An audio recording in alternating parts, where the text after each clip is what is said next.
News వాస్తవాల ప్రతిబింబం. నమస్తే, welcome to be news. నేను మీ శ్రీలత. ముందుగా హెడ్లైన్స్. కేంద్ర పాలిత ప్రాంతమైన యానాంలో కొనసాగుతున్న రాజకీయ ప్రచన్న యుద్ధం. పోటాపోటీగా సభలు సమావేశాలు నిర్వహిస్తున్న మాజీ మంత్రి మల్లాడి, ఎమ్మెల్యే అశోక్. కేంద్ర పాలిత ప్రాంతమైన యానాంలో కొనసాగుతున్న రాజకీయ ప్రచన్న యుద్ధం. పోటాపోటీగా సభలు సమావేశాలు నిర్వహిస్తున్న మాజీ మంత్రి మల్లాడి, ఎమ్మెల్యే అశోక్. యానాం నా హయాంలోని అభివృద్ధి జరిగింది అంటున్న మల్లాడి, నీ హయాంలో అభివృద్ధి కాదు దోపిడీ జరిగింది అంటున్న అశోక్.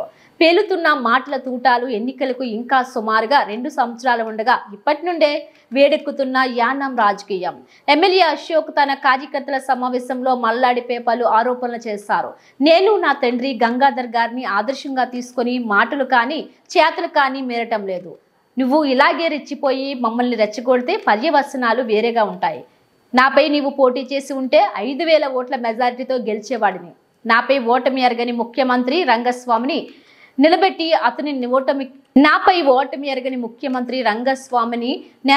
అతని ఓటమికి కారణమయ్యావు. నేను ముఖ్యమంత్రిని ఓడించానని ఎప్పుడు గర్వపడలేదు. నా ప్రత్యర్థి నువ్వే, నా పోరాటం నీపై. నిన్ను యానాం నుండే తరిమి కొట్టే రోజులు దగ్గర పడ్డాయి. యానాంకు మంచి రోజులు రావాలంటే నీలాంటి కమిషన్ కోర్లు యానాంలో ఉండకూడదు. ఏది జరిగినా నేనే చెయ్యాలి, ఏది చేసినా నేనే చెయ్యాలనే అహంభావం నీలో ఉంది. నీ అహంభావం పోగొట్టి నిన్ను ఎక్కడికి పంపాలో అక్కడికి పంపే రోజు కోసం యానాం ప్రజలు ఎదురు చూస్తున్నారని తన కార్యకర్తలు యానాం ప్రజలతో ఏర్పాటు చేసిన సమావేశంలో మల్లాడిపై యానాం శాసనసభ్యుడు గొల్లపల్లి అశోక్ నిప్పులు చెరిగారు. పరిస్థితులు ఉన్నప్పటికీ ఒకరికి మంచి జరగచ్చు, ఒకరికి చెడు జరగచ్చు. కానీ ముందున్న నాయకుల విషయంలో కానీ ఎప్పుడు ఎవరికి చెడు జరిగినట్టు చరిత్ర అయితే చెప్పుకోలేదు. అది కాంశెట్టి పరశురామ్ గారు అవనివ్వండి, లేకపోతే రక్ష హరికృష్ణ గారు అవనివ్వండి, లేకపోతే వెలగ రాజేశ్వరరావు గారు అవనివ్వండి, ఎవరైనా కూడా ఈరోజు వెంకటనగర్ పేరు చెప్తే వెలగ రాజేశ్వరరావు గారు మాకు పట్టాలు ఇచ్చారని చెప్పిన వాళ్ళు ఉన్నారు, లేకపోతే ఇంకో చోట ఇంకొకటి అన్న వాళ్ళు ఉన్నారు. హరికృష్ణ గారు వాళ్ళందరినీ కలుపుకుని చూసారండి మా యువత అందరినీ అని చెప్పిన వాళ్ళు ఉన్నారు. పరశురామ్ గారు అటువంటి ఇలా చెప్పిన ఉన్నారు. మరి లాస్ట్ 20 సంవత్సరాల నుంచి చెప్పుకోవడానికి నేనే, యానం అంటే నేనే, యానం నాదే, నేనే, ఇది కొనేసుకున్నారా మరి అదే. నేను అతి తక్కువ టైంలో యానం వచ్చినా కూడా నన్ను ఆదరించింది. నేను ఎవరో మా నాన్న అందరికీ తెలుసు. నేను అతి తక్కువ టైంలో కూడా వచ్చినా కూడా యానంలో ఒక మార్పు కావాలి, ఒక కొత్తదనం కావాలి, మా యువత అందరికీ ఒక సరైనోడు కావాలి. మాకు ఇలా ఎక్కడో దాచుకుని చాటుగా మాట్లాడుకుని, లేకపోతే బెదిరిపోయో, లేకపోతే ఆడేమన్నా అంటే ఆడుకు ముందు దగ్గరికి వెళ్ళకపోతే ఈ పరిస్థితులు వద్దని చెప్పి ఒక కొత్త నాయకుడిగా మీరు నన్ను అందరూ ఎన్నుకోవడం జరిగింది. నేను 3 సంవత్సరాల పైగా పోరాడుతూనే ఉన్నాను. ఒక పోరాటానికి అలసట ఎప్పుడు ఉండదు. కానీ మన ప్రజలందరికీ కూడా మంచి గవర్నమెంట్ చేయకపోతే నేను ఏదో రకంగా వాళ్ళకి నేను చేయాల్సినవి నేను చెయ్యాలి. సర్వీస్ అనేది కూడా ఎలా ఉంటుందంటే మా నాన్నగారు ఎప్పుడు కూడా గెలవలేదు. చాలా మందికి ఇంకా ఆయన ఎమ్మెల్యే పోటీ చేసి గెలిచారు అనుకుంటారు కొంతమంది, పాపం బయట నుంచి ఊరు వచ్చిన వాళ్ళు కూడా. కానీ ఆయనకు పేరు ఉంది అంటే ఆయన ఏం చేసి ఏదో రకంగా నేను సహాయపడాలి నా ప్రజలకి, ఏదో రకంగా వాళ్ళతో ఉండాలని చేసిన వ్యక్తే. నేను కూడా ఈరోజు మాజీ మంత్రి గారి నోట్లో చెప్పాలంటే, అరే నువ్వు బాగున్నావు కదా, నీకేమైంది, నీకు అన్ని ఉన్నాయి కదా, నువ్వు ఎందుకు వచ్చావు, నువ్వు వెళ్ళిపో ఊరు వదిలి అంటున్నాడు ఆయన. నాకు అర్థం కాని విషయం అంటే, నాకు అన్ని బాగున్నప్పుడు నేను ఎందుకు వచ్చాను మరి ఇక్కడికి? నేను వచ్చింది మా నాన్న కళ నెరవేరాలంటే ఆ రోజు ఆయన జెండా పట్టుకున్న వాళ్ళ దగ్గర నుంచి ఈ రోజు ఎవరికో భయపడే వరకు కూడా అవన్నీ ఉండకూడదు. ప్రజలందరూ కూడా సమానంగా ఏ ఇబ్బందులు లేకుండా, గొడవలు గోల ఏది లేకుండా అందరూ మళ్ళీ సుఖ సంతోషాలతో ఉండే విధంగా, ఏ కోపతాపాలు లేకుండా అందరూ కలిసి ఉండే విధంగా ఉంటది. అటువంటి విధంగా ఎవరైనా ఉన్నారని చూసే టైంకి ఇక్కడ అందరూ ఒక అడుగు వెనక్కేయడంతో నేను ఒక అడుగు ముందుకేయాల్సిన పరిస్థితి వచ్చింది. అంతే తప్ప నేనే పోటీ చేయాలి, నేనే ఉండాలనే ఇదేం కాదు. మంచి అయితే చేయడానికి టైం పట్టొచ్చు, కానీ ఎవరికి చెడు కానీ ఎవరికి అన్యాయం కానీ చేయడం జరగదు. ఎప్పటికీ అటువంటి పరిస్థితుల్లో నేను ఉండడం జరగదు. కుదిరితే మంచే, లేకపోతే ఇంకొకటి ఎవరికి కూడా అటువంటి ఇది చేయడం. కాకపోతే కార్యకర్తలు కొంతమంది ప్రలోభాలు అనమాట, బాబు ఇక్కడ చాలా అదిరిపోతుంది, మామూలుగా లేదు మన గురుగారి దగ్గర, మరి ఇంకా చాలా స్పీడీనా, నీకు ఏం కావాలి ఇచ్చేస్తాం నీకు. సరే, నిజంగా చెప్తున్నాను, ప్రతి ఒక్కరికి కూడా నా కార్యకర్తలు అనేవారు నా క్షేమం కోరుకునేవారు, మన ఊరి క్షేమం కోరుకునేవారు, మన ఊరు మంచి కోరుకునేవారు కూడా ఎప్పుడు కూడా ఎవరు ఏది ఆశించి లేదు. ఎందుకంటే నేను పట్టుకుని ఓటేమని ఎప్పుడు అడగల. నా ఇంట్లో మనిషివి నువ్వు, నా అన్నవే, నా తమ్ముడు అని చూసుకున్న వాళ్ళే ఇక్కడ ఉన్న వాళ్ళందరూ కూడా. అటువంటి విధంగానే నేను ముందుకెళ్ళాను తప్ప నీకు ఏదో నేనేదో చేసేస్తాను, నేనేదో అద్భుతాన్ని చూపించేస్తానని ఎప్పుడు చెప్పలే. ఆ రోజుకు అన్న మాటే ఈ రోజు వరకు కూడా నిలబడి ఉంటాను. కానీ మీకు ఈరోజు ఒక 6 నెలల సంవత్సరం నుంచి ఒక మార్పు తెలిసి ఉంటుంది. ఎందుకు అంటే నేను భయపడి రాజకీయాల్లోకి రాలా. ఎవరో బెదిరించేస్తే నేను భయపడేది కూడా ఉండదు. దేనికంటే తప్పు చేస్తే నేను భయపడాలి, తప్పుడుగా ఉంటే నేను భయపడాలి. నేను ఒకవేళ తప్పుగా ఆలోచించినా అది నీ కోసం అయి ఉండదు తప్ప 10 మంది మంచి కోసం అయి ఆలోచించి ఉంటుంది తప్ప ఇంకొకరికి ఎవరికో అన్యాయం చేసో ఇంకొకరికి ఎవరికో లాగేసుకుని నేనేదో బిల్డింగ్లు కట్టేసుకోవాలి, నేనేదో బాగుపడిపోవాలి, నేనే ఆనందంగా ఉండాలి అనేది మాత్రం ఏ రోజు కూడా లేదు.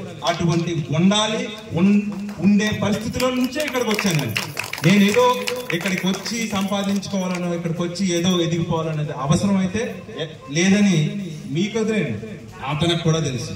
ఎందుకంటే నాకంటే ముందు మన ఎలక్షన్ లో నేను ఎలా వచ్చాను, ఏం చేశానో నాకంటే బాగా అతనే చెప్తాడు. నా స్థాయి ఏంటి, నేనేంటో. మరి నేను చేయగలగాలి, మంచి నేను ఎదరికెళ్ళగలగాలి అంటే అనేక బలాలు అవసరం, అనేక శక్తులు అవసరం, అనేక రకాలుగా కూడా మనం కలిసి ఉండడం అవసరం. దానికి ఐకమత్యం ఎలా అంటే అతనేదో చెప్పాడు, అతనేదో చేస్తానన్నాడు, అతనేదో ఊహించేశాడు, అతనేదో లేకపోతే ఎమ్మెల్యే గారు వస్తే ఫోన్ ఎత్తలేదు, వెంటనే ఫోన్ ఎత్తేసిన వెంటనే అతనికి ఎప్పుడైనా కూడా మీరు నాకు ఫోన్ చేసే దాంట్లో అతనికి మీరు మన యానం జనాభా ఒక 1% నుంచి 5% ఫోన్లు చేయాలి. దానికి మీకు అర్థం ఏంటో తెలుసా, నేను మీకెప్పుడు సొంత మనిషిలా మీకు ఒక గంట కాకపోతే ఈ రోజు కాకపోతే మళ్ళీ. ఎందుకంటే నా ఫోన్ లెగిస్తే పొద్దున్న లెగిస్తే 500 ఫోన్ పైన నేను మాట్లాడుతూనే ఉంటాను. ఒకరిది మాకు ఉన్న పరిస్థితి ఏంటి అంటే నా పక్కన ఉన్న మనుషులు కూడా పొద్దున్న లెగిస్తే సాయంత్రం వరకు కూడా వాళ్ళు నాలాగే వాళ్ళు కూడా కష్టపడాల్సిన పరిస్థితి. ఒకరికి ఏంటంటే ఈరోజు సరిగ్గా ఫోన్ ఎత్తలేకపోతే మనం కోపం. మేము ఎప్పుడూ కూడా ఇక్కడ శివగారన్నా ఇంకొకళ్ళన్నా ఎవరైనా మంచి జరగాలనే కార్యక్రమంతోనే ముందుకెళ్తున్నారు తప్ప ఏదో చేసేయాలి. నేను ఎవరికి కూడా నేను అద్భుతాలు ఏం చేయలేదు. కానీ వాళ్ళ పనులు మానేసుకుని కూడా మనతో ఉంటున్నారు అంటే ఖచ్చితంగా మంచిగా మనం ఈ 5 ఏళ్ళు ఒక శాపంలోనే ఒక పాపం తగిలి మనం ఒకరి వల్ల ఇంకొకరి వల్ల ఇబ్బంది పడుతున్నాం. మళ్ళీ సరిగ్గా పరిస్థితి ఉండకుండా ఉంటే యానానికి భవిష్యత్తు ఉంటుంది అనే ఆశతో ఇలాంటి యువత అందరూ కూడా నాతో ఉండడం జరిగింది. దాంతోనే ఉండాలి. ఏంటి అంటే కబ్జాలా, లేకపోతే నేనేదో చేసేసానా, లేకపోతే ఇంకోటి ఏదో మన కార్యకర్తలందరినీ అతను ఏదో లాగేసుకుంటున్నాడనా. ఒకటే నా కార్యకర్తలందరికీ కూడా నేను చెప్పే బలమైన ఇది చెప్తున్నా. కొంతమంది యువతకు కూడా ఎవరో పైన ఇందాక చెప్పాను, అందరూ మనకున్న ఫ్రెండ్స్ అందరూ ఒకలా ఉంటారు. ఎవరో నలుగురు వచ్చి ఒక పని చేయించుకుని వెళ్తే ఒక పని చెయ్యకపోతే అంటే మేము చెయ్యలేకపోతే కాదు, అవ్వకపోతే అతని కోరికని మేము తీర్చకపోతే, ఆ కోరిక తీర్చగలిగేలా ఉన్నప్పుడే అది కోరిక. అది ఇంకొకరికి అన్యాయం చేసో ఇంకొకరిది లాక్కునో మనం చేసే పని కాదు. ఎందుకంటే అతనికి నాకు తేడా ఉండదు అటువంటి పరిస్థితి. అవన్నీ కూడా నేను మన వాళ్ళకి వచ్చి పలకరించకపోయినా ఒక వ్యక్తిని నమ్మాలి. ఒక కుటుంబంలో ఒక చదువుకున్నాడో లేకపోతే వాళ్ళ అబ్బాయినో లేకపోతే ఇంకొకటనో మీరందరూ కూడా ఆశీర్వదించారు. ఈ రోజు నేనే చేసేసాను ఇవన్నీ అంటే నిజమే, నేనేం కాదన్ను. 25-30 సంవత్సరాలు మీరు పరిపాలించారు, చాలా గొప్పగా పరిపాలించారు. ఎలా అంటే మత్స్యకారులకి 50,000 రూపాయలు పడితే 25,000 మాకు ఇచ్చేయండి, లేకపోతే ఈ ఈఫిల్ టవర్ మాకు డబ్బులు వచ్చినప్పుడు చిన్న పిల్ల అడిగిందని ఈఫిల్ టవర్ కట్టేసాం మేము ఏకంగా డైరెక్ట్ గా. ఏమీ లేదు. అదే పిల్లడు అవసరం లేదు. ఊరిలో ప్రజలందరూ ఆర్తనాదాలతో వరదలతో మునిగిపోయి మనం గోడ అడిగాం, మరి కట్టేసారా? అదే లేదు. ఈఫిల్ టవర్ చిన్న పిల్ల అడిగిందని మాత్రం ఈఫిల్ టవర్ కట్టేస్తాం. అటువంటి పరిస్థితి ఏంటంటే నవ్వులాటమ్మా. ఆ రోజున్న పరిస్థితికి అతను చేసింది తప్ప ఒప్ప అని నెవర వేసుకుంటే వందలు ఉన్నాయి. కానీ ఈ రోజు ఏంటంటే నేను మాట్లాడకపోతే ఒక తప్పు, మా ఎమ్మెల్యే గారు మాట్లాడట్లేదు, ఏం అనట్లేదు, ఏం చెప్పట్లేదు, ఏదో ఏదో ఏదో ఏదో జరిగిపోతుంది ఇక్కడ. నేను చెప్పేది ఒకటేంటి అంటే చాలా క్లియర్ గా నాకు ఈ మధ్యన విన్నది, నేను బెజవాడ గార్డెన్ లో కబ్జా, గోపాల్ నగర్ లో కబ్జా. నాకు అర్థం కాదు ఏంటంటే మా చిన్న ఇల్లు ఇది, ఇక్కడ నేను ఇల్లు కట్టుకోబోతున్నాను, ఇది మాకున్న భూములు మేము కబ్జాలు చేసేయడానికి ఏమన్నా నాకు అసలు అర్థం చేసుకోవాల్సిన విషయం. ఎవరైనా సహజంగా గుండెల మీద చేయి వేసుకుని చెప్తే అతనికి తెలుసు. కాకపోతే ఏంటి అంటే బాధ మీకు చెప్తున్నారు. అతను ఆ మాట ఎందుకన్నాడో మీ అందరికీ కూడా తెలియాలి. లేదు నేను చెప్పే విషయం, నేను పట్టాలు ఇస్తానన్నాను, ఆ పట్టాలు ఒకవేళ ఇచ్చేస్తాను అంటాడు, ఈయన ఇచ్చేస్తాడు, ఏదో రకంగా చేస్తాడు, ఎంతవరకు చేయగలము, ఒకవేళ అది మంచిగా వెళ్ళిపోతుందేమో, ప్రజలందరూ మారిపోతారు, అందుకని మనం కబ్జా చేసేస్తే ముద్ర పడి ఉంటది కదా అనేది. అంటే నాకు ఆశ్చర్యం ఏంటి అంటే, నేను ఒక అతి తక్కువగా మనం కలిసి ఉన్నా కూడా నిన్న నేను చాలా ఊర్లు తిరిగాను. చాలా మంది ఇప్పుడు మనలా ఇక్కడికి వచ్చి నన్ను కలిసేవాళ్ళు కూడా కాదు.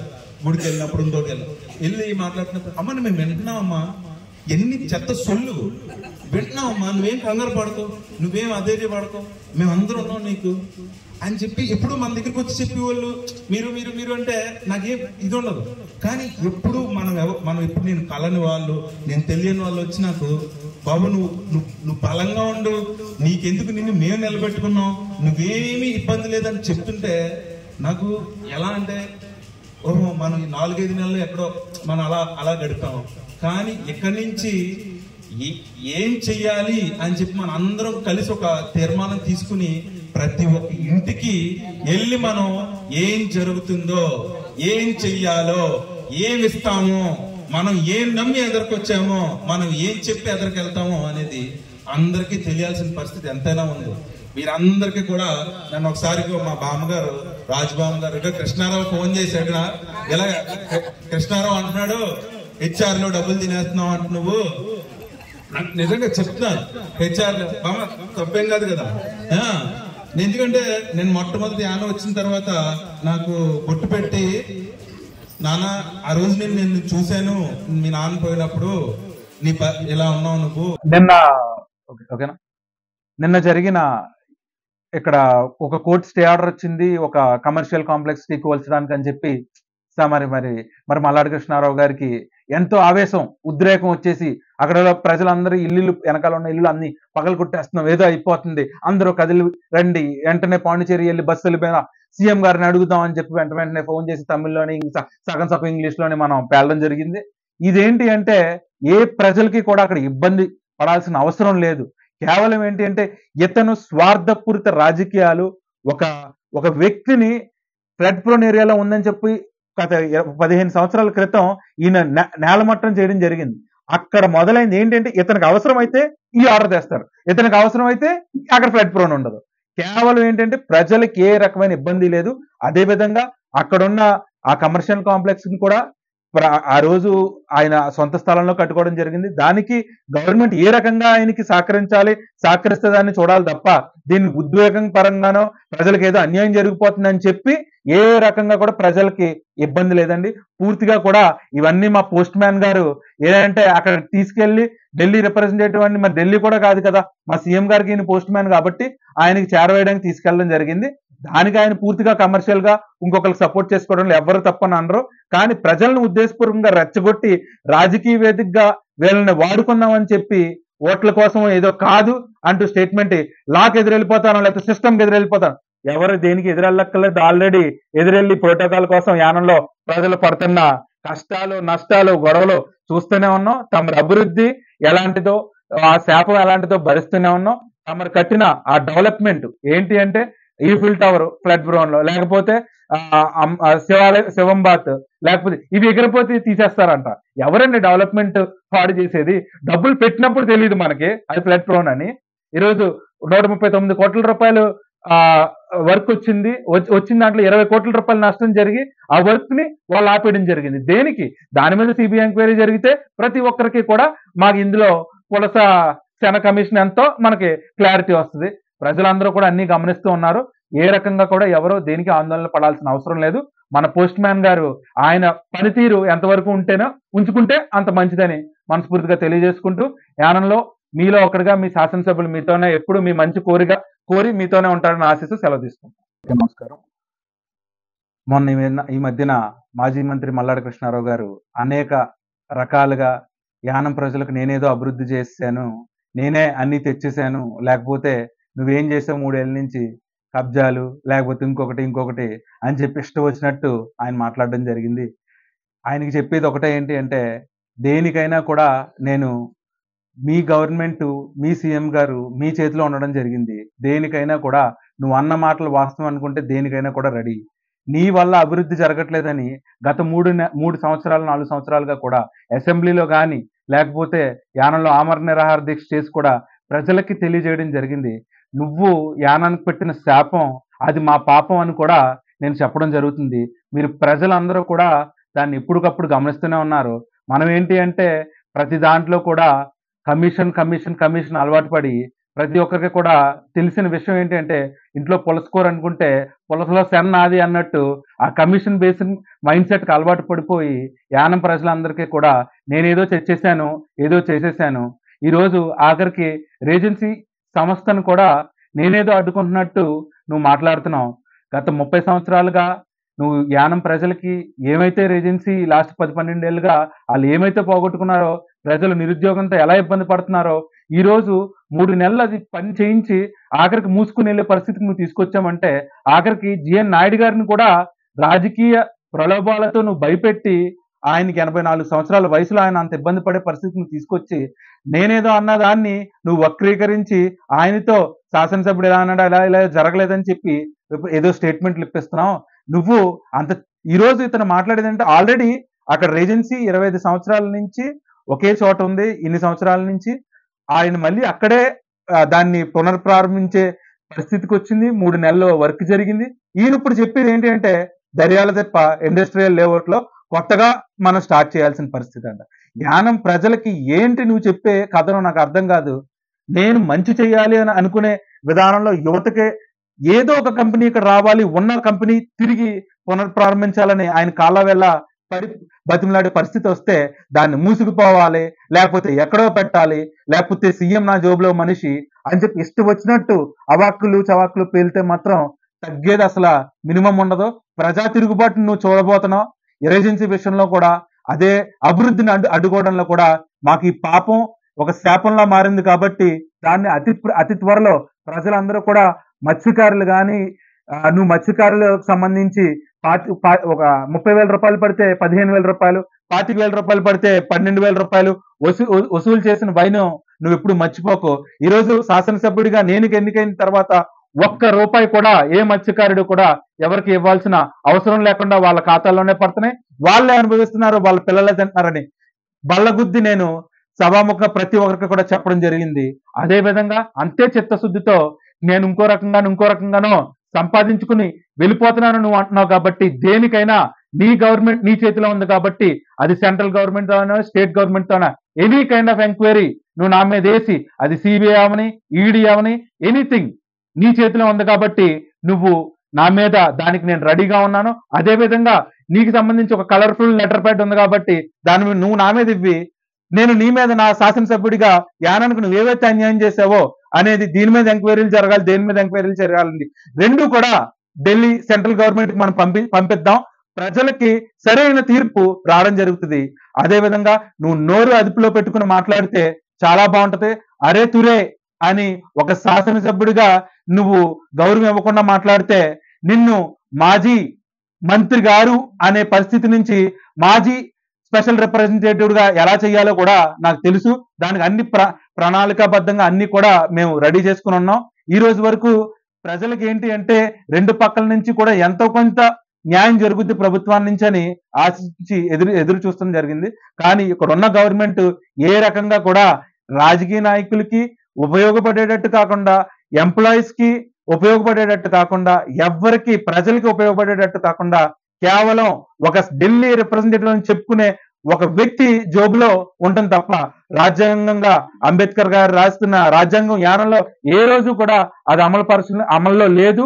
ఎప్పటికీ ఉండే పరిస్థితి కూడా కనిపించట్లేదు. నెక్స్ట్ ఈ సంవత్సరం కూడా ప్రజలు దీన్ని ఒక తిరుగుబాటు లాగా అర్థం చేసుకుంటారని తెలుసుకుంటూ, ఇక్కడ ఏమేమి సమస్యలు ఉన్నాయో అన్ని కూడా ప్రజల ముందుకి నేను త్వరలో ప్రతి ఒక్కరి ఇంటికి వచ్చి తెలియపరుస్తానని తెలియజేసుకుంటూ సెలవు తీసుకుంటాను. కాకినాడ జిల్లా తాళరేవు మండలం సుంకరపాలెం గ్రామంలో వెలిసిన పురాతన ఆలయమైన శ్రీ వల్లి దేవసేన సమేత సుబ్రహ్మణ్యేశ్వర స్వామి వారి ఆలయంలో షష్ఠి మహోత్సవాలు వైభవంగా నిర్వహించారు. వేకువజాము నుండి భక్తులతో ఆలయం కిటకిటలాడింది. ఆలయ అర్చకులు రాగదుటి ప్రసాద్ ఆచార్యులు, వేణు రాము ఆచార్యులు పర్యవేక్షణలో స్వామివారికి ప్రత్యేక పూజా కార్యక్రమాలు నిర్వహించారు. దాతల సహకారంతో ప్రసాదం వితరణ నిర్వహించారు. ఈ కార్యక్రమంలో భక్తులు, గ్రామ ప్రజలు పాల్గొన్నారు. కాకినాడ జిల్లా తాళరేవు మండలం సుంకరపాలెం గ్రామంలో వెలిసిన పురాతన ఆలయమైన శ్రీ వల్లి దేవసేన సమేత సుబ్రహ్మణ్యేశ్వర స్వామి వారి ఆలయంలో షష్ఠి మహోత్సవాలు వైభవంగా నిర్వహించారు. వేకువజాము నుండి భక్తులతో ఆలయం కిటకిటలాడింది. ఆలయ అర్చకులు రాగదుటి ప్రసాద్ ఆచార్యులు, వేణు రాము ఆచార్యులు పర్యవేక్షణలో స్వామివారికి ప్రత్యేక పూజా కార్యక్రమాలు నిర్వహించారు. దాతల సహకారంతో ప్రసాదం వితరణ నిర్వహించారు. ఈ కార్యక్రమంలో భక్తులు, గ్రామ ప్రజలు పాల్గొన్నారు.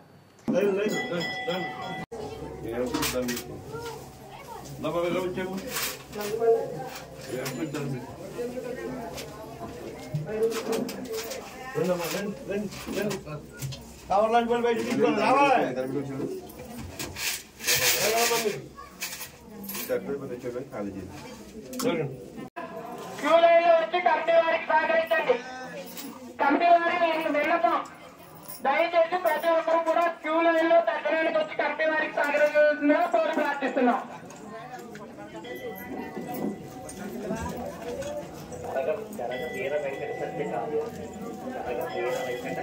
జరగ వీర వెంకట సత్య కావ్య 100 రూపాయలు.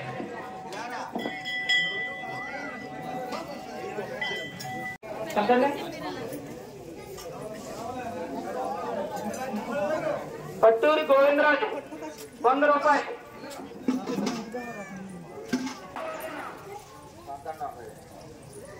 పంతాడి లోమరాజు గారు 50 రూపాయలు.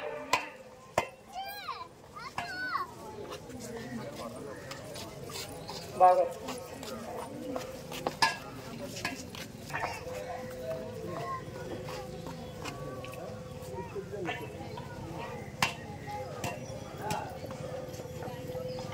భక్తులు నారాయణశెట్టి వీరబాబు గారు శ్రీ సుబ్రహ్మణ్యేశ్వర స్వామి వారికి 500 రూపాయలు కానుక సమర్పించినారు.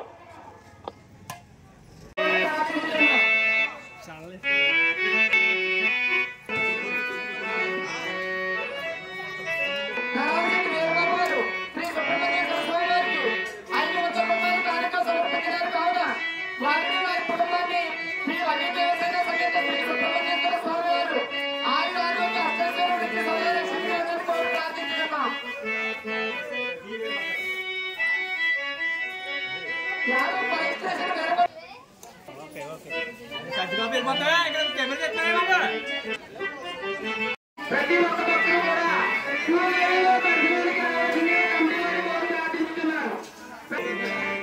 మీరంతా సహకరించాలి. ప్రతి ఒక్కరు కూడా క్యూలో వచ్చి కమిటీ వారికి సహకరించాల్సిందిగా కోరుతున్నాం.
కాకినాడ జిల్లా తాళరేవు మండల వ్యాప్తంగా నిర్వహించిన మెగా పేరెంట్స్ డే భాగంగా విద్యార్థుల తల్లిదండ్రులు పలు ఆటల్లో పాల్గొని అలరించారు. Pattuvala ZP high school HM Kashi Viswanatham అధ్యక్షతన నిర్వహించిన ముగ్గుల పోటీ టగ్ ఆఫ్ వార్ ఆటలను MPP Rayudu Sunitha, school chairman Medisetti Sivaprasad ప్రారంభించారు. తాళరేవు హై స్కూల్లో HM Ashalatha, school chairman Sivanarayana, Mallavaram high స్కూల్లో HM Srinivasarao, school chairman Balla Chiranjeevi, Chinnaboddu high స్కూల్లో parents committee chairman Kopanathi Dattatreya Varma అధ్యక్షతన సమావేశం జరిగింది. ఈ సందర్భంగా high school HM Sai Prasad విద్యార్థుల ప్రగతి నివేదికలను తల్లిదండ్రులకు వినిపించారు. పలు పాఠశాలలో మ్యూజికల్ చైర్స్ విద్యార్థుల తల్లులు ఉత్సాహంగా పాల్గొని బహుమతులను గెలుచుకున్నారు. విద్యార్థులు పలు సాంస్కృతిక కార్యక్రమాలు ప్రదర్శించారు. కాకినాడ జిల్లా తాళరేవు మండల వ్యాప్తంగా నిర్వహించిన మెగా పేరెంట్స్ డే భాగంగా విద్యార్థుల తల్లిదండ్రులు పలు ఆటల్లో పాల్గొని అలరించారు. Pattuvala ZP high school HM Kashi Viswanatham అధ్యక్షతన నిర్వహించిన ముగ్గుల పోటీ టగ్ ఆఫ్ వార్ ఆటలను MPP Rayudu Sunitha, school chairman Medisetti Sivaprasad ప్రారంభించారు. తాళరేవు హై స్కూల్లో HM Ashalatha, school chairman Sivanarayana, Mallavaram high స్కూల్లో HM Srinivasarao, school chairman Balla Chiranjeevi, Chinnaboddu high స్కూల్లో parents committee chairman Kopanathi Dattatreya Varma అధ్యక్షతన సమావేశం జరిగింది. ఈ సందర్భంగా high school HM Sai Prasad విద్యార్థుల ప్రగతి నివేదికలను తల్లిదండ్రులకు వినిపించారు. పలు పాఠశాలలో మ్యూజికల్ చైర్స్ విద్యార్థుల తల్లులు ఉత్సాహంగా పాల్గొని బహుమతులను గెలుచుకున్నారు. విద్యార్థులు పలు సాంస్కృతిక కార్యక్రమాలు ప్రదర్శించారు.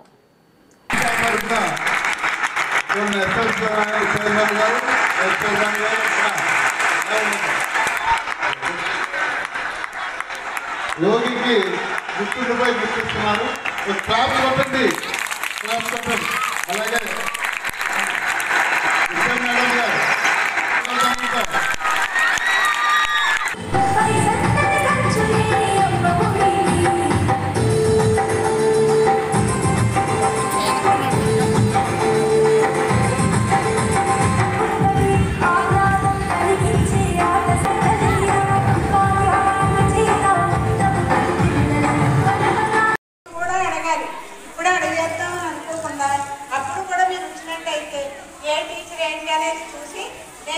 మార్చుకోవడానికి అవకాశం ఉంటుందండి.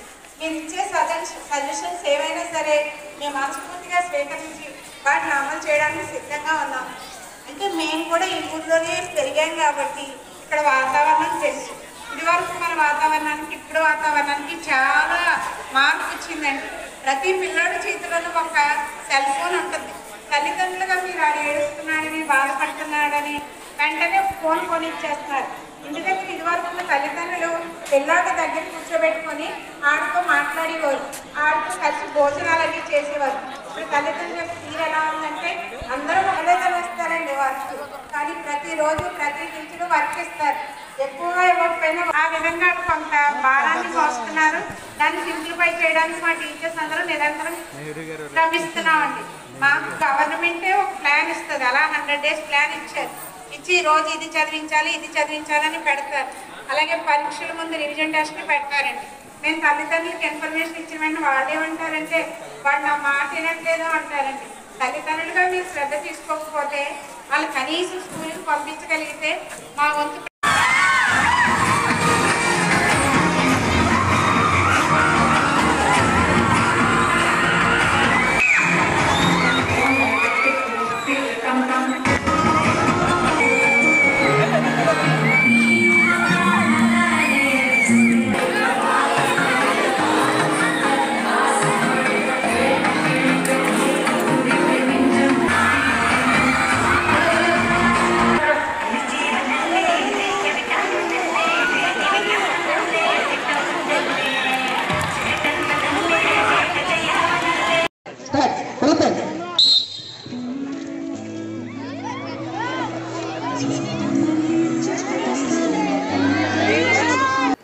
కేంద్ర పాలిత ప్రాంతమైన యానాం శివారు కనకాలపేట గ్రామంలో వెలిసి ఉన్న శ్రీ వల్లి దేవసేన సుబ్రహ్మణ్యేశ్వర స్వామి వారి ఆలయంలో షష్ఠి మహోత్సవాలు వైభవంగా నిర్వహించారు.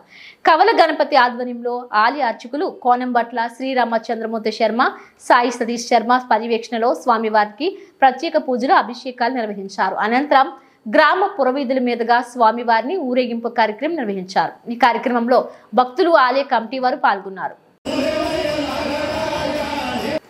కేంద్ర పాలిత ప్రాంతమైన యానాం శివారు కనకాలపేట గ్రామంలో వెలిసి ఉన్న శ్రీ వల్లి దేవసేన సుబ్రహ్మణ్యేశ్వర స్వామివారి ఆలయంలో షష్ఠి మహోత్సవాలు వైభవంగా నిర్వహించారు. కవల గణపతి ఆధ్వర్యంలో ఆలయ అర్చకులు కోనంబట్ల శ్రీరామచంద్రమూర్తి శర్మ, సాయి సతీష్ శర్మ పర్యవేక్షణలో స్వామివారికి ప్రత్యేక పూజలు, అభిషేకాలు నిర్వహించారు. అనంతరం గ్రామ పురవీధుల మీదుగా స్వామివారిని ఊరేగింపు కార్యక్రమం నిర్వహించారు. ఈ కార్యక్రమంలో భక్తులు, ఆలయ కమిటీ వారు పాల్గొన్నారు.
కేంద్ర పాలిత ప్రాంతమైన యానాం నెహ్రూ యువజన ఉత్సవం 2024లో నవోదయ విద్యార్థులు ప్రతిభను చాటుకున్నారు.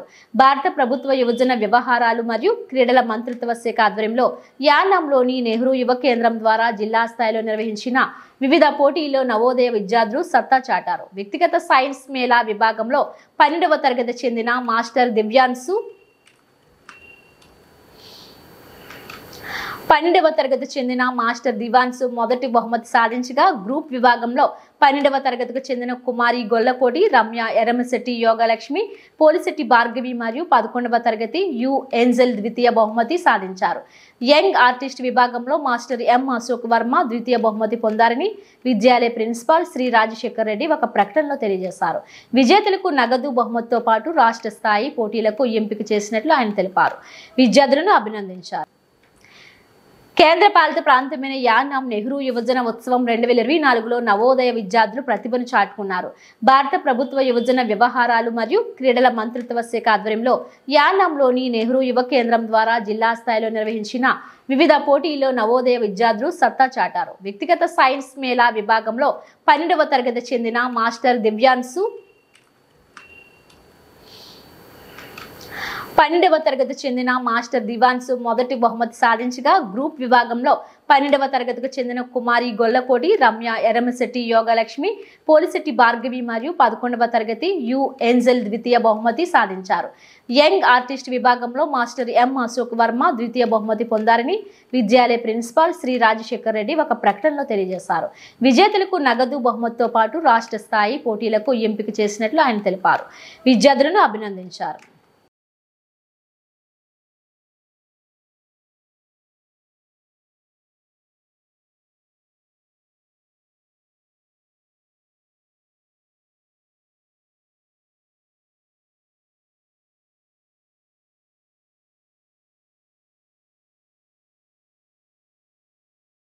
కేంద్రపాలిత ప్రాంతమైన యానాం ఫెర్రీ రోడ్లోని క్షత్రియ పరిషత్ కళ్యాణ మండపంలో నిర్వహించిన సమావేశంలో ఫెర్రీ రోడ్, ప్రాన్స్ తిప్ప, కేవీఆర్ నగర్ క్షత్రియ పరిషత్ వెనుక నివాస ప్రజలు, పలు వ్యాపారస్తులు పాల్గొన్నారు. ఈ రోజు జాతీయ రహదారిని ఆనుకుని ఉన్న వ్యాపార సంస్థలు తీసివేయాలని కోర్టు ఆదేశాలు జారీ చేసింది. తర్వాత ఆ తీర్పు నివాస ప్రాంతాలకే అని కొంతమంది నోరు లేని వాళ్ళు, అవగాహన లేని వాళ్ళు ఇష్టానుసారంగా మాట్లాడుతున్నారు.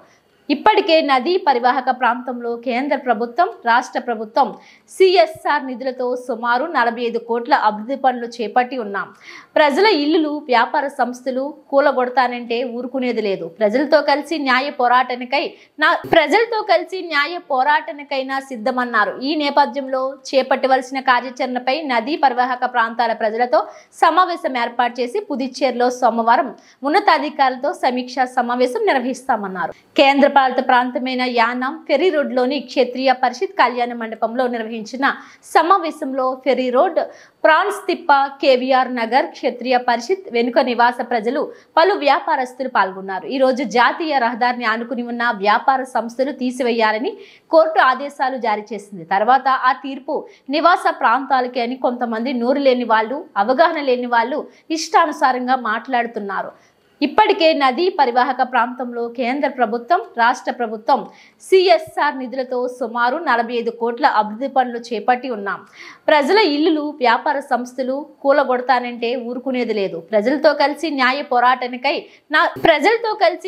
పోరాటానికైనా సిద్ధమన్నారు. ఈ నేపథ్యంలో చేపట్టవలసిన కార్యాచరణపై నదీ పరివాహక ప్రాంతాల ప్రజలతో సమావేశం ఏర్పాటు చేసి పుదుచ్చేరిలో సోమవారం ఉన్నతాధికారులతో సమీక్షా సమావేశం నిర్వహిస్తామన్నారు. ఆగిపోయింది. అది 2వ తారీఖు ముందుగానే, 3వ తారీఖు అంటే 2వ తారీఖు ముందుగానే అది కొట్టేయాలి మొదలు పెట్టాలి.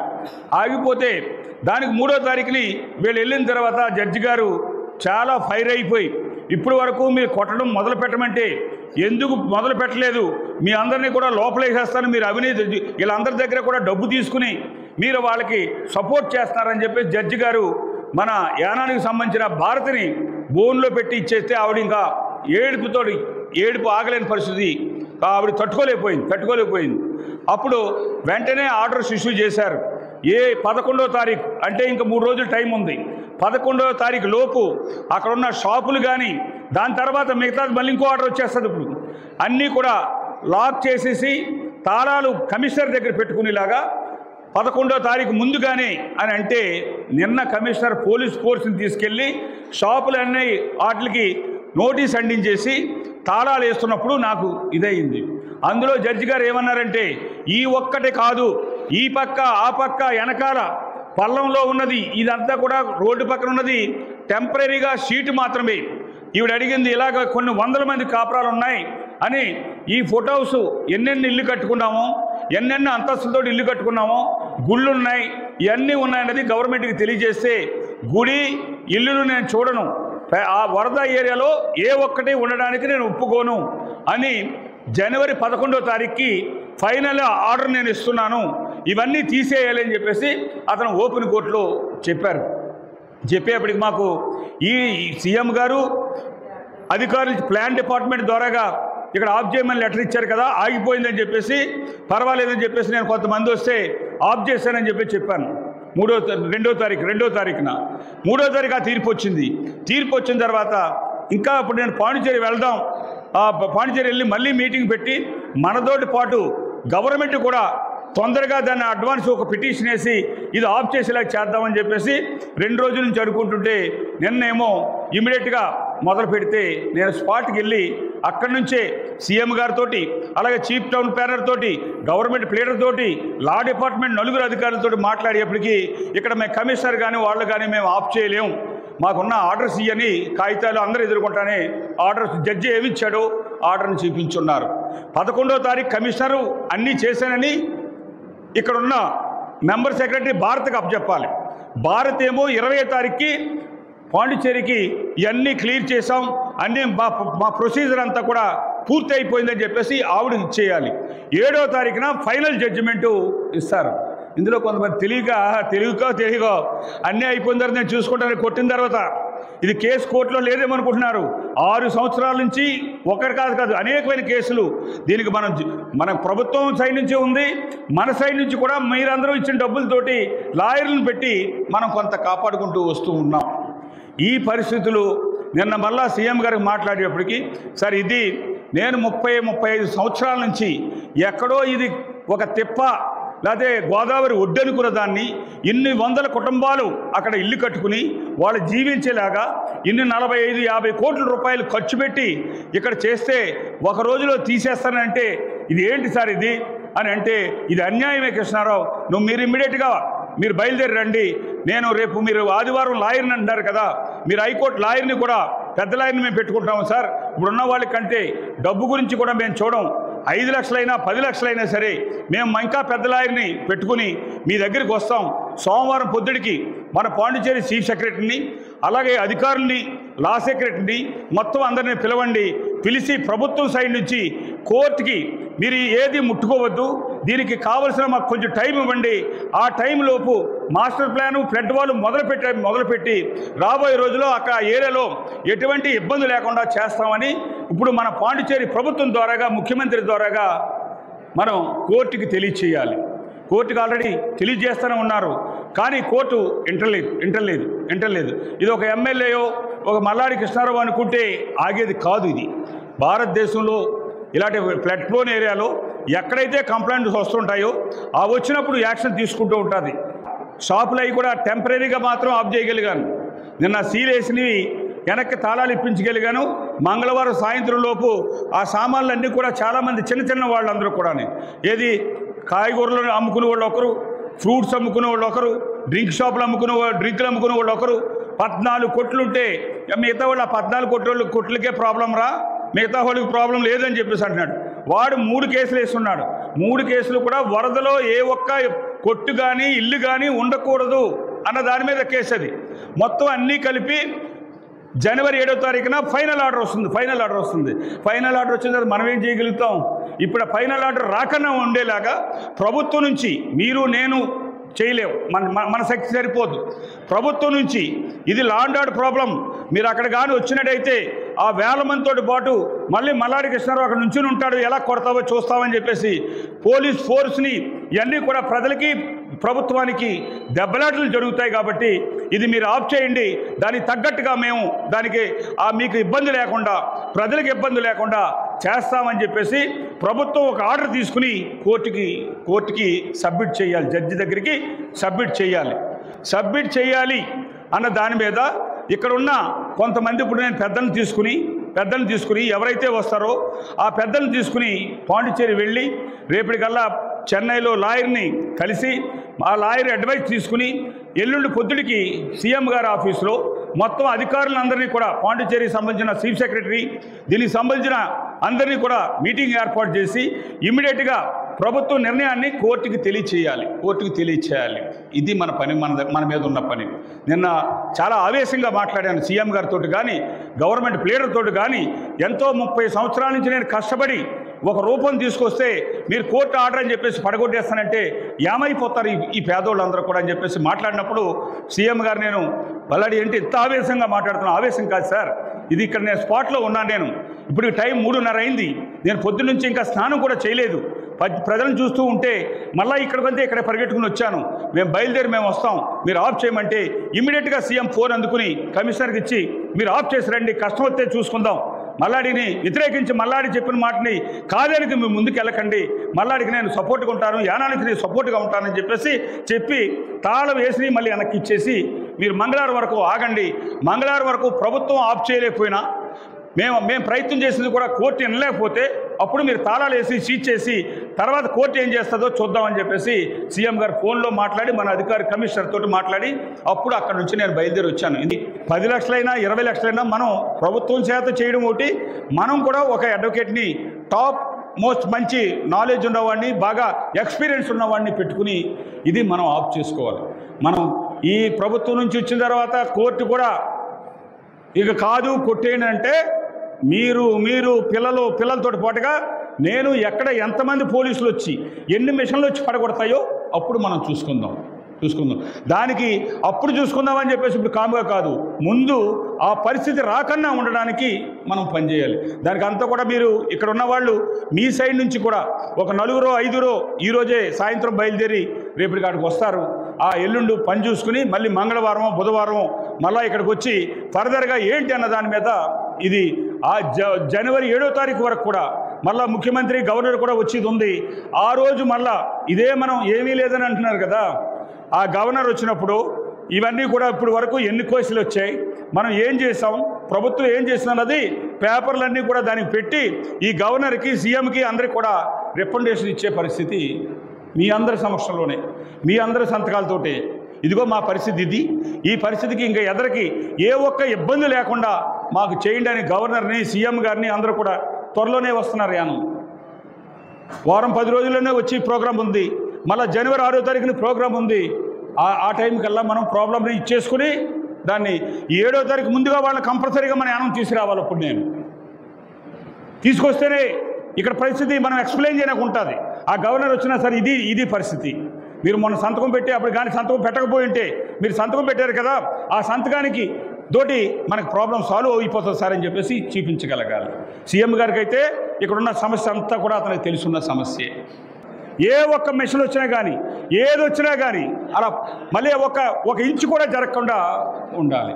దానికి నేను మీ తరపుని ప్రాణం పోయినా కానీ ఒక్క ముక్క కూడా ముట్టుకోకుండా నిలబడే బాధ్యతని మీ తరపు నేను ఉంటాను.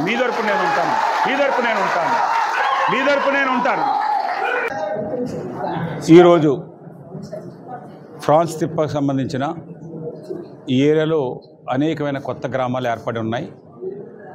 దగ్గరగా 35 సంవత్సరాల పైబడి ఇక్కడ నివాసం ఉంటూ ఈ ఏరియాలో వరదొచ్చినా నష్టం ఉంటుందని తెలిసి కూడా టౌన్లో ఇల్లు స్థలం కట్టుకోలేని పరిస్థితి, అక్కడ అద్దెలు కట్టుకోలేని పరిస్థితిలో అద్దెంట్లోనూ కొంతమంది చిన్న స్థలాలతోటి ఇక్కడ నివాసం ఉంటూ ఉన్నారు. ప్రతి సంవత్సరం కూడా వారు అనేకమైన వరదల్లో వచ్చినప్పుడు కూడా ఇబ్బంది పడినా కానీ ఏదో ఒక రోజు దీనికి ఇక్కడ ఫ్లడ్ వచ్చే ఏరియాలో ఫ్లడ్ వాల్ రాపోతుందా, ఈ కష్టం నుంచి మనం బయటికి పడబోతామని చెప్పేసి అనేకమైన సంవత్సరాలుగా ఎదురు చూస్తున్నారు. ఆ పని ఈ నెలలో పూర్తయ్యే టైంలో ఇక్కడున్న వాళ్ళు కొంతమంది డబ్బుకి ఆశపడో డబ్బుని డిమాండ్ చేస్తూనో కొంతమందిని దాని మీద కేసులు వేస్తూ ఇటు కోర్టుని కూడా తప్పుడుగా నడిపిస్తూ దాన్ని ఈవేళ కొన్ని షాపులు అవ్వచ్చు ఈ ఏరియాలో ఉన్నదంతా కూడా తీసేసే విధంగా అనేకమైన కేసులు వేసి ఇబ్బందులు గురి చేస్తూ ఉన్నారు.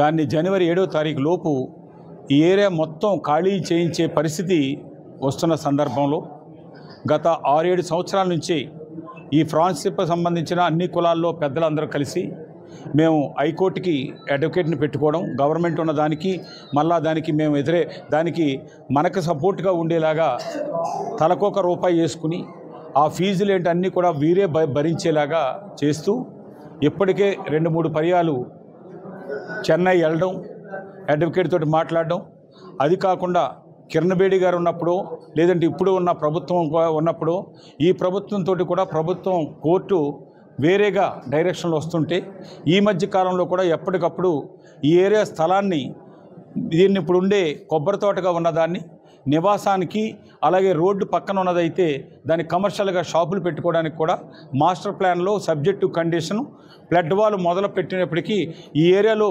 బ్యాంక్ లోన్లు కానీ గవర్నమెంట్ లోన్లు కానీ అన్నీ కూడా ఇచ్చే విధంగా ముఖ్యమంత్రి మరి రంగస్వామి గారికి ఇక్కడున్న పెద్దలందరూ కూడా మేము వెళ్ళి కలిసి ఒక 8-10 నెలల క్రితం వెళ్ళి చెప్పడంతో అదే కోరిక మేరకు అదే విధంగా పెట్టి ఈవేళ సీఎం గారు క్లియర్ చేసి గవర్నర్ గారి దగ్గరకు ఉంది.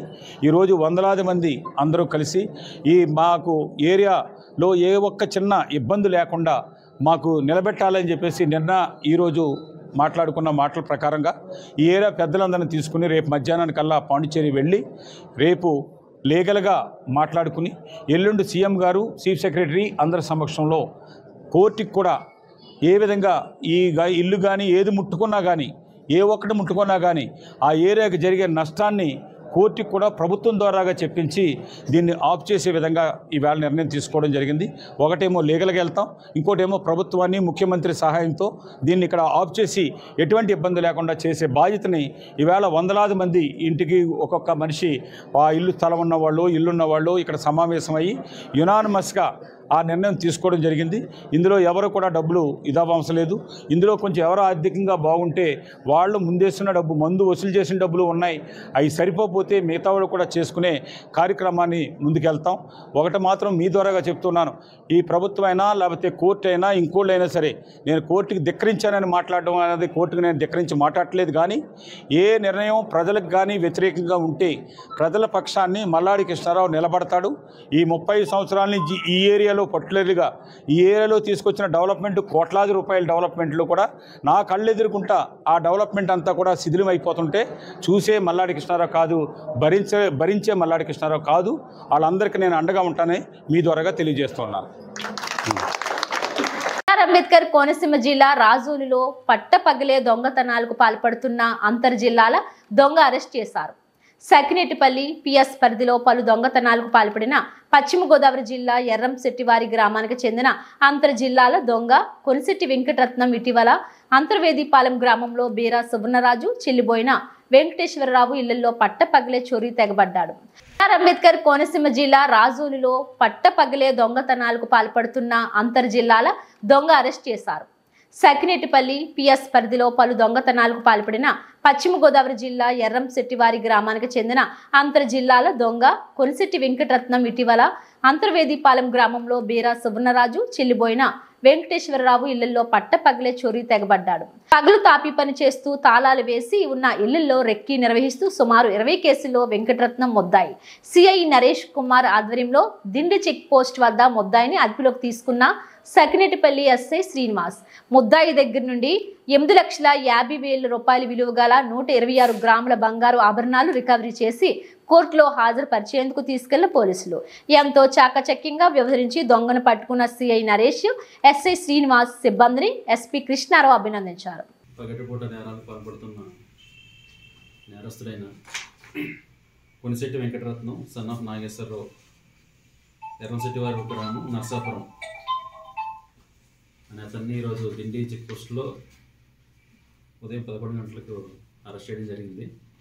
ఇతను గత సంవత్సరం జూలై నెలలో అంతర్వేదిపాలెంలో, మరి ఈ సంవత్సరం జూలై నెలలో సేమ్ అదే అంతర్వేదిపాలెంలో పగటిపూట దొంగతనం పాల్పడడం జరిగింది. ఇతని ఎంఓ ఏంటంటే ఇతను మేసన్ వర్క్ చేస్తాడు. అక్కడ మేసన్ వర్క్ వచ్చినప్పుడు రెక్కీ చేసుకుంటాడు.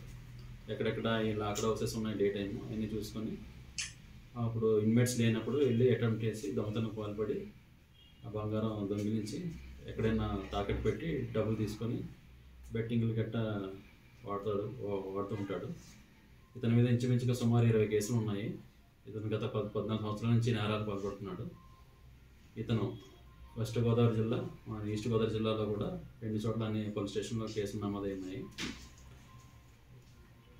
మొత్తం ఈ 2 కేసుల్లో కలిపి 120 గ్రాముల గోల్డ్ రికవరీ చేయడం జరిగింది. తర్వాత ఇతన్ని ఈరోజు అరెస్ట్ చూపిస్తాము, కోర్టులో ప్రొడ్యూస్ చేస్తాము. తర్వాత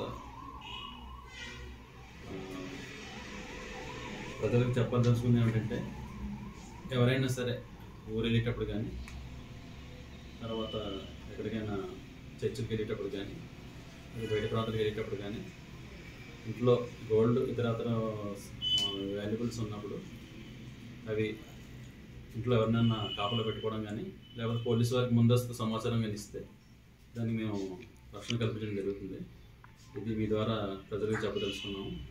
అదేవిధంగా టెంపుల్స్ దగ్గరను, అదేవిధంగా చర్చిల్లో కానీ ఇట్లా వేరే చోట్ల కానీ హుండీలు కానీ ఏమైనా ఉంటే క్యాష్ కూడా ఎప్పటికప్పుడు అది క్లియర్ చేసుకోవాలని చెప్పి కూడా మీ ద్వారా తెలియజేస్తున్నాము. ఈ కేసును డిటెక్ట్ చేయడంలో మంచి ప్రతిభ కనబరిచినటువంటి సబ్ ఇన్స్పెక్టర్ ఎస్ఐ గారికి, వారి క్రైమ్ కానిస్టేబుల్స్కి, మరియు మా రాజోల్ ఎస్ఐ గారికి, తర్వాత మల్కీపురం ఎస్ఐ గారికి కూడా మా ఎస్పీ గారు అభినందనలు చెప్పమని చెప్పారు. బంగారం విలువ ఎంత ఉంటుందండి? బంగారం విలువ 120 గ్రాములు, విలువ వచ్చేసి 8,50,000.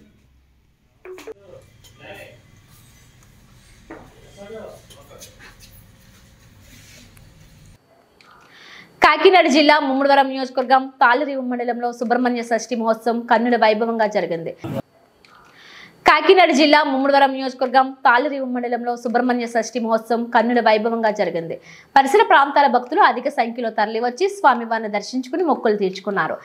తాళరేవు భద్రకాళి సమేత శ్రీ వీరేశ్వర స్వామివారి ఆలయంలో ఉన్న వల్లి దేవసేన సమేత వీరేశ్వర స్వామివారి ఆలయంలో ఉన్న వల్లి దేవసేన సమేత శ్రీ సుబ్రహ్మణ్యేశ్వర స్వామివారి ఆలయం, సీతారామపురం శ్రీ సుబ్రహ్మణ్య స్వామి వారి ఆలయంలో షష్ఠి మహోత్సవాలు వైభవంగా జరిగాయి. ఆలయ ప్రధాన అర్చకులు కొండవీటి శివరామకృష్ణయ్య, వారి కుమారులు సుబ్రహ్మణ్యం, సాయిలు భక్తులచే ప్రత్యేక పూజలు నిర్వహించారు. భక్తులు ఆలయాలకు తెల్లవారుజాము నుంచి క్యూ లైన్ లో బారులు తీరి స్వామివారి దర్శనం చేసుకున్నారు.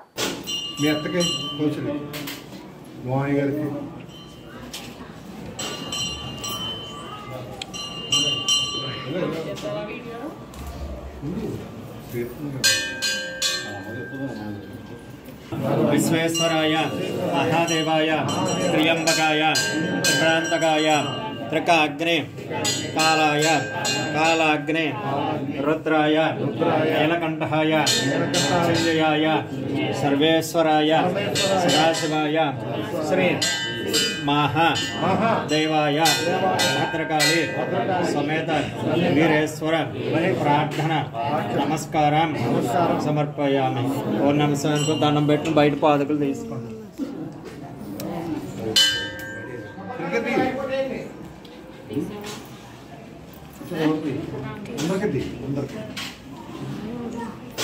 మీ అత్తకి కూర్చుని మామయ్య గారికి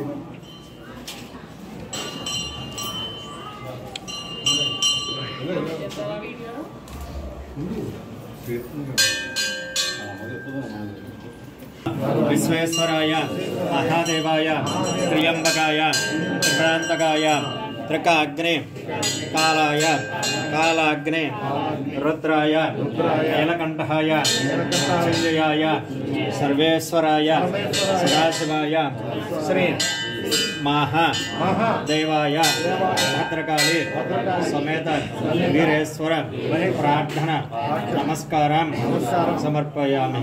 ఓం నమః శివాయ. దండం పెట్టిన బయట పాదకులు తీసుకోండి.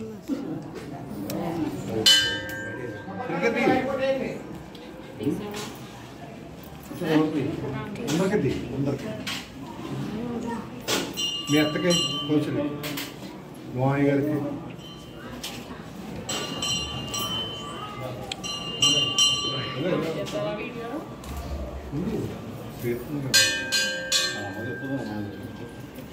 విశ్వేశ్వరాయ మహాదేవాయ త్ర్యంబకాయ త్రిభ్రాంతకాయ త్రికాగ్నే కాలాయ కాలాగ్నే రుద్రాయ నీలకంఠాయ సంజయాయ సర్వేశ్వరాయ సదాశివాయ శ్రీ మహాదేవాయ భద్రకాళి సమేత వీరేశ్వర ప్రార్థన నమస్కారం సమర్పయామి. ఓం నమః శివాయ. దండం పెట్టిన బయట పాదకులు తీసుకోండి.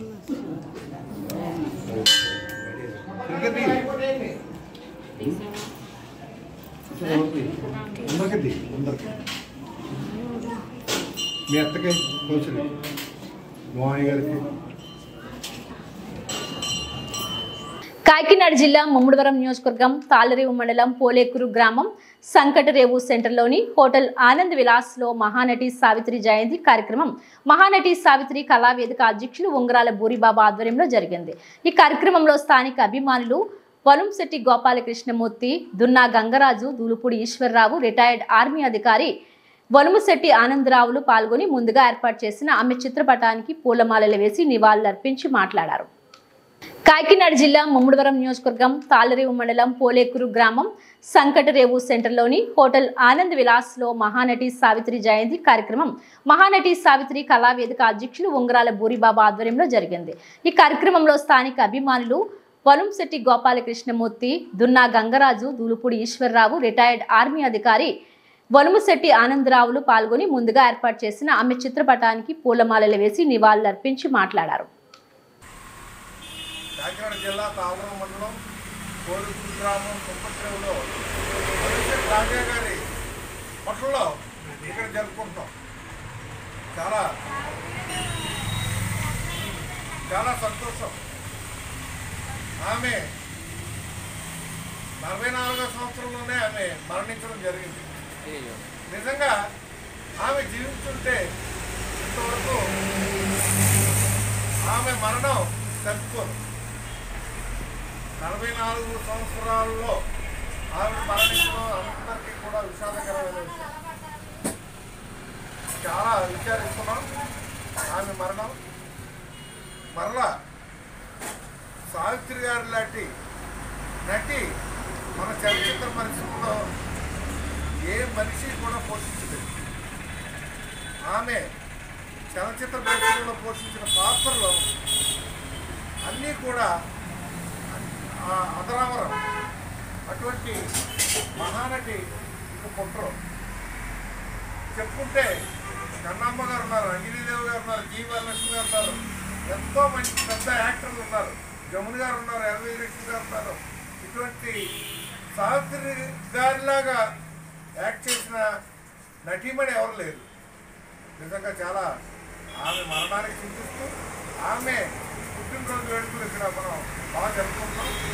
3 ఈ సావిత్రి గారు ఆ విధంగా ఎన్నో పాత్రలు అటు ఆంతవ్యాలనే సినిమా కూడా తీశారు. ఈ ఎన్నో చిత్రాలు కూడా కొన్ని డైరెక్ట్. ఇవి బులెటిన్ అప్డేట్స్. మరిన్ని వార్తా విశేషాలతో మళ్ళీ కలుద్దాం. చూస్తూనే ఉండండి బీ న్యూస్.